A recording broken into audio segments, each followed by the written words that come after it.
بسم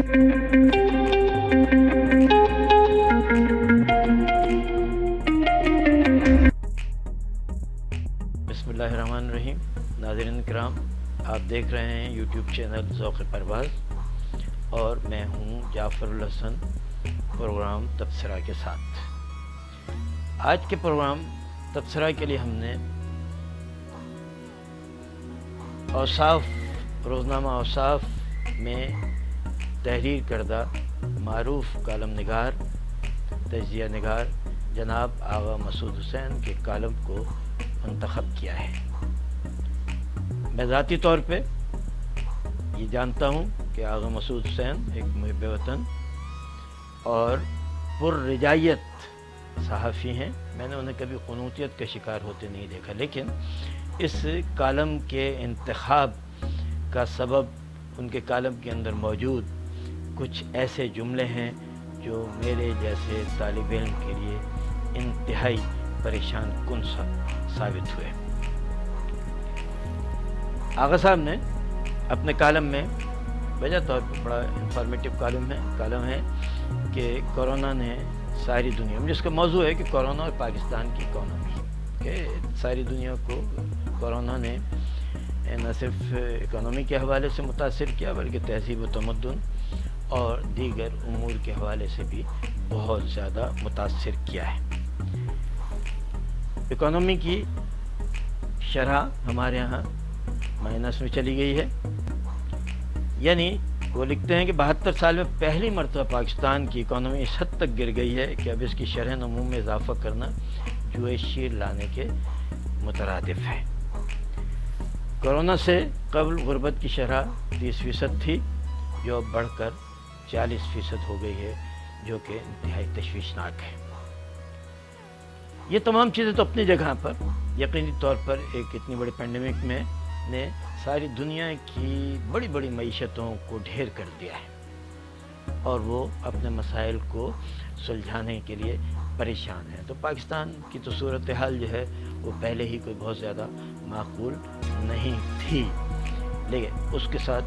جب یہ واقعات ہوئے ہیں تو یقینی طور پر بہت زیادہ تشویشناک ہے. لیکن اس میں سب سے زیادہ جو اس کو منتخب کرنے کا، اس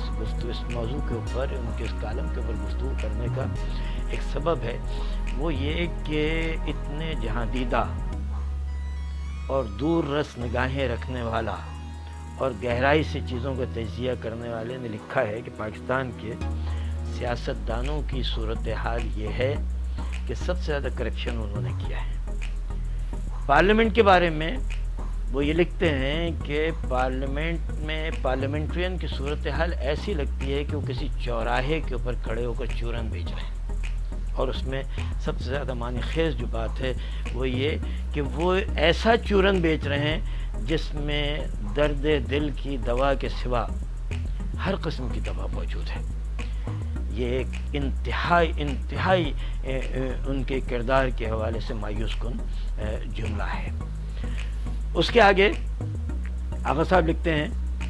کہ پاکستان کے تاجروں اور صنعت کاروں کی صورتحال یہ ہے کہ وہ حکومت سے اپنے لیے ہر قسم کی رعایت لینے کی تگ و دو میں مصروف ہیں. وہ رعایتیں بھی حاصل کر لیتے ہیں، لیکن جب ان سے پاکستان کی شرح نمو، اکانومی کی شرح نمو کو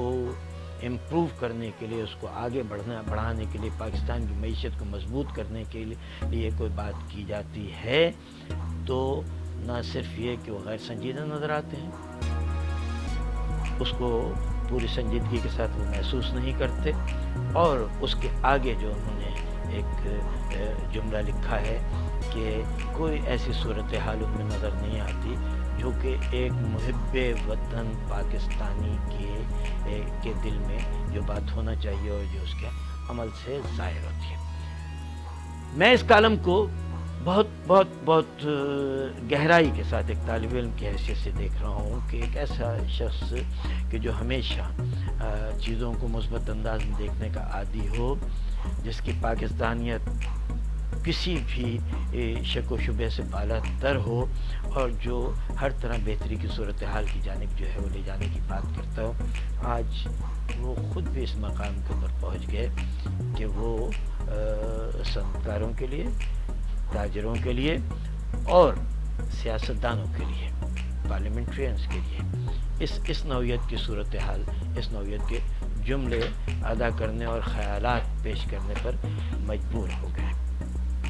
یہ انتہائی تشویشناک صورتحال ہے، نہ صرف یہ کہ غور طلب ہے، اس کے اوپر جو ہے وہ غور کرنا چاہیے، اس صورتحال کو درست کرنا چاہیے،